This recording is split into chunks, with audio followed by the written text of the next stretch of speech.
Lexus built the LFA with one goal in mind: perfection. The perfect chassis with the perfect suspension. The perfect balance combined with an engine that created the perfect sound, giving the driver the perfect driving experience. The problem with building the perfect car is that it can't be done affordably, but they did it anyway. 9 months ago, Polyphony brought the LFA to Gran Turismo, and if you have not heard the car in game, take a second to appreciate it now.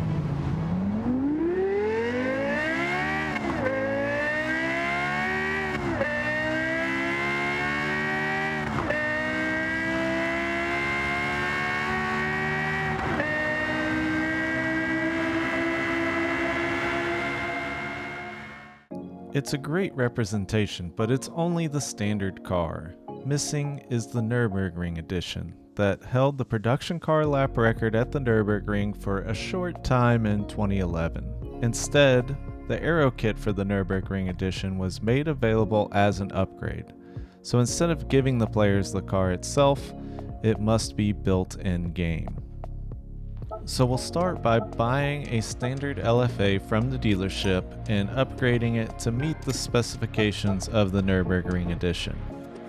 We'll start by going to the wheels and getting the BBS mesh wheels similar to what came on the car, and now we will add the front splitter and the fixed rear wing. Next we're going to remove the front license plate and go on to the tuning section where we will give ourselves the 10 horsepower needed with a sport ECU and then sports suspension along with a semi-racing clutch to reduce the shift times. The only other changes I've made here are adding 10 points of downforce to the front and 20 points to the rear. So now it's time to compare the laps.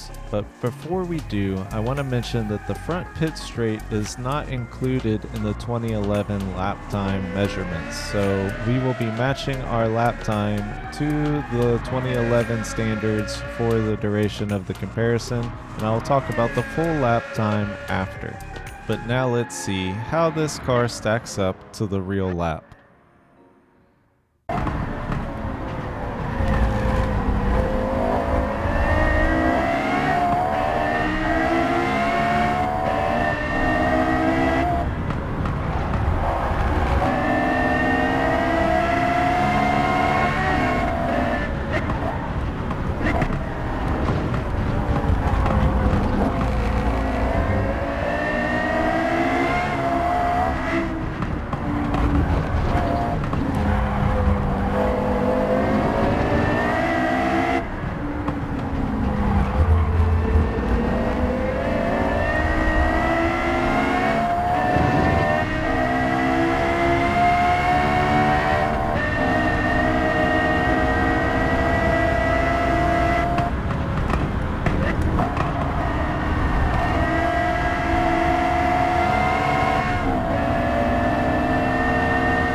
So this was the first lap I've done with the new physics update, and with those changes came a lot of things that seem to improve the overall feel of the cars. One thing I noticed is the tires seem to deg a lot more towards the end of the lap, and you could see I was struggling with grip in the last sector for sure, but luckily the car seemed to have a little bit more straight line speed to make up the lap.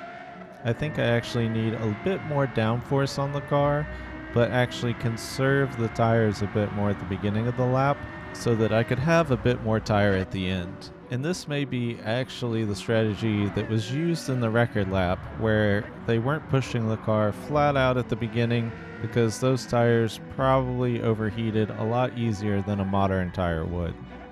I always do these laps with tire wear on as well as fuel wear on, so the car is burning fuel off throughout the lap, the tires are wearing down, and this is factored into the overall lap time pace. And on top of that, we have the wind direction, which I try to make sure is consistent as possible or adjust as needed if I can tell I'm getting a little bit of headwind or a tailwind push at different parts of the lap that is making it offset from the realistic lap.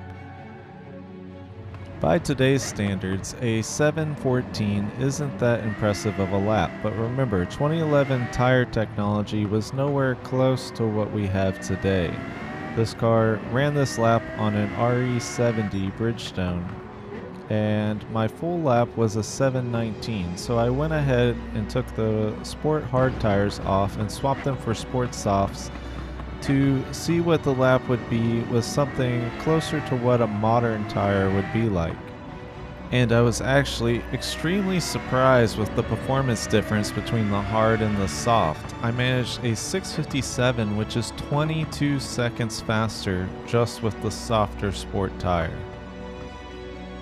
At the end of the day, the LFA is a fantastic car, and its development process at the Nurburgring shines through with its performance. You can tell this car was built for this track. It's unfortunate that it was such a short-lived project and we didn't get to see it developed further into the modern era. But at least we're able to enjoy the car in the game. That's it for this video. Thanks for watching. Let me know if there are any other cars you'd like me to test at the Nurburgring or in some other way, and I'll see you in the next one.